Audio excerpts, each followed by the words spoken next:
በስመ አብ ወወልድ ወመንፈስ ቅዱስ አሐዱ አምላክ አሜን። አንድ አምላክ በሆነ በአብ በወልድ በመንፈስ ቅዱስ ስም ጥር 9 በዚህች ቀን የከበረ አባት አባ አብርሃም አረፈ። የዚህም ቅዱስ ሰው አባቱ ድሆችን የሚወዳቸውና የሚራራላቸው ነው። በዘመኑም በግብጽ አገር ታላቅ ረሃብ ሆነ። ገንዘቡን ሁሉ ለድሆች ሰጠ።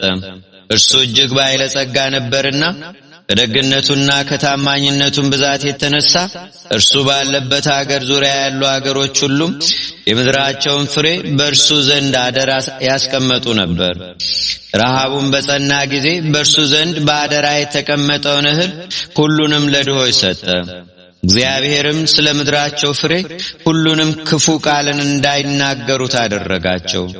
በእርሱ ዘንድ ያኖሩትን የምድራቸውንም ፍሬ ሽተው ወደ እርሱ በሚልኩ ጊዜ ተነስቶ ወደ እርሳቸው ይሄዳል። እነርሱም በየራሳቸው ለእያንዳንዱ የምድራቸው ፍሬ እንደደረሳቸው አድርገው ይጽፉለታል እንጂ ምንም አይናገሩትም። የዚህም ቅዱስ እናት እግዚአብሔርን የምትፈራ ምእመን ናት። ሰይጣንም ቀናባት።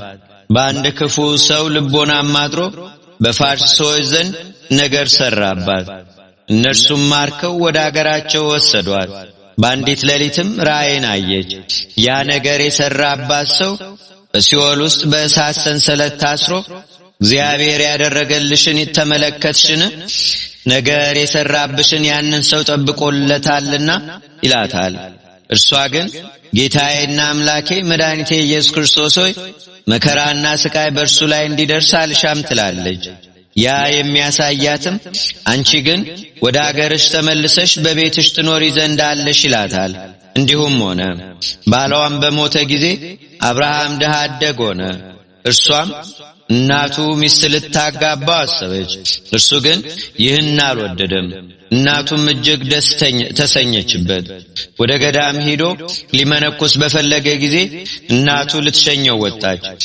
እጇንም ወደ ሰማይ አንስታ በመጸለይ ልጇን ወደ እግዚአብሔር አደራ አስጠበቀች። አቤቱ ጌታዬ ይህን ቁርባንን አድርገህ ተቀበለኝ አለች። በዚያንም ጊዜ አባ አብርሃም ሄደ። በአስቄጥስ በረሃም ውስጥ ተጉዞ በአባ ዮሐንስ አበምኔትነት ዘመን ወደ አባ መቃርስ ገዳም ገባ። ወደ እርሱም ወደ አባ ዮሐንስ ገባ። ተወዳጅ ልጅንም ሆነለት። በጎ ተጋድሎንም ጀመረ። በአንዲት ሌሊትም ራእይን አየ። የበዓቱ ጣሪያ ተሰነጠቀ። የክብር ባለቤት ጌታችንና አምላካችን መድኃኒታችን ኢየሱስ ክርስቶስን በኪሩቤል ሰረገላ ተቀምጦ ወደ እርሱ ሲወርድም አየው። ኪሩቤልም ያመሰግኑት ነበር። እርሱም ፈርቶ ተንቀጠቀጠ። ፈጥኖም ሰገደና ጌታችንን ባረከውና በታላቅ ክብር ወደ ሰማይ አረገ። ጌታችንና አምላካችን መድኃኒታችን ኢየሱስ ክርስቶስም የወረደባት በቤቱ ጣሪያ የተሰነጠቀችው ምልክት ሆና እስከ ዛሬ በመታሰቢያነት አለች። እርሷም ለመንፈሳዊ አባቱ ለአበምኔቱ ለአባ ዮሐንስ መኖሪያ ቅርብ ናት። እርሷም በግቢግ ትባላለች። የእግዚአብሔርን መልአክ ሁል ጊዜ ይጎበኘዋል፣ ብዙ ምስጢራትንም ይገልጥለታል፣ ያስገነዝበዋልም። ከዚህም በኋላ አባ አብርሃም ወደ ደብረ ሐርዮን ሄደ። በዚያም አባ ጋርጊን አግኝቶት ወደ አስቄጥስ ገዳም ከእርሱ ጋር ወሰደውና እስከ ረፍታቸው ጊዜ በዚያች በዓት ኖሩ። አበምኔቱ አባ ዮሐንስም ባረፈ ጊዜ በአባ አብርሃም ላይ ሰይጣን ታላቅ ደዌ አምጥቶበት 18 ዓመት በዚያ ደዌ ውስጥ ኖረ። ረፍቱም በቀረበ ጊዜ የጌታችንና የአምላካችን የመድኃኒታችን የኢየሱስ ክርስቶስን ክቡር ደሙን ቅዱስ ሥጋውን ያቀብሉት ዘንድ ወንድሞችን ለመናቸው።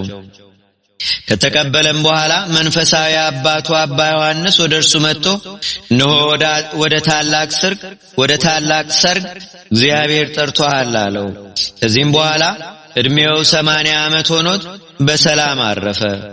በዓታቸውም እስከ ዛሬ የታወቀችና ትኖራለች። ለእግዚአብሔር ምስጋና ይሁን። እኛንም በዚህ አባት አብርሃም ጸሎት ይማረን። በረከቱም በአገራችን በኢትዮጵያ በሕዝበ ክርስቲያኑ ሁሉ ላይ ለዘላለሙ አድሮ ይኑር አሜን።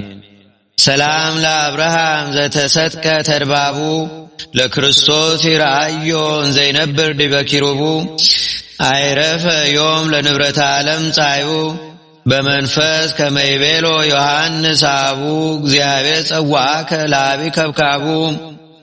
በዚህችም ዕለት የከበሩ አባቶች ጊርጊስ ኖስሞስና የሮሜ ሰው ዲዮስቅሮስ አረፉ።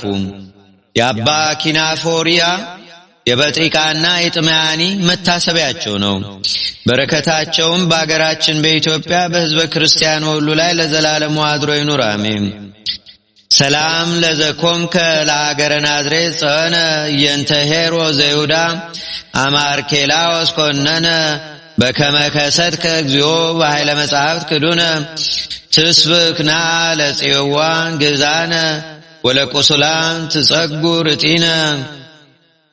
አንድ አምላክ በሆነ በአብ በወልድ በመንፈስ ቅዱስ ስም ጥር 10 በዚህች ዕለት ምንም መብልን ሳይቀምሱ ምዕመናን ሁሉ እስከ ምሽት ይጾሙ ዘንድ ከኛ አስቀድመው የነበሩ ታላላቅ ሊቃውንት የቤተ ክርስቲያን መምህራን ሥርዓትን ሰሩ።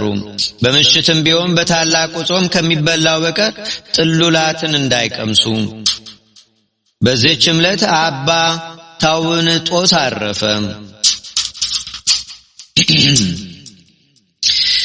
በዚህችም ዕለት የሰማዕት ለጠምያኒ የኪናርያና የንግሥት በጥሪቃ መታሰቢያቸው ነው። ለእግዚአብሔርም ምስጋና ይገባዋል።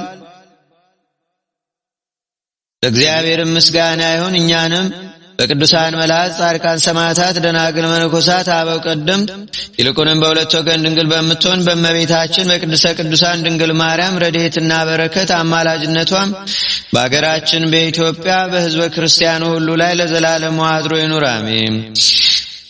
ዛቅረብኩ ማሌታ ዘኪራ ይላፈ ምለተጸምዱከ ዘልፈ ለላነብብ ተወከ ዘንዴተ መጽሐፈ እንተረሰይከ እግዚኦ ጸሪቀ መለት ኩፈ ምላቡ ብውላን ዘተርፈ ነቢያት ቅዱሳን ወሐዋርያት ሰባኪያን ሰማዕቶ ጻድቃን ደናግል አዲ ወመነኮሳት ሄራን ባርኩ ባርኮ ጉባኤ ዛቲ መካን እስከ አረጋዊ ሊቅ ኑስ ሕፃን ለዘጻፎ በክርታስ ወለዛ ጻፎን ዘይደርስ ለዛ አንበቦ ለዘተርጎሞ በልሳን አዲስ ወለዘሰማ ቃሎ በእዝነ መንፈስ በጸሎተሙ ማርያም አራቂተ ኩሉ እምባይ ስቡረ ይማረነ ኢየሱስ ክርስቶስ አቡነ ዘበሰማያት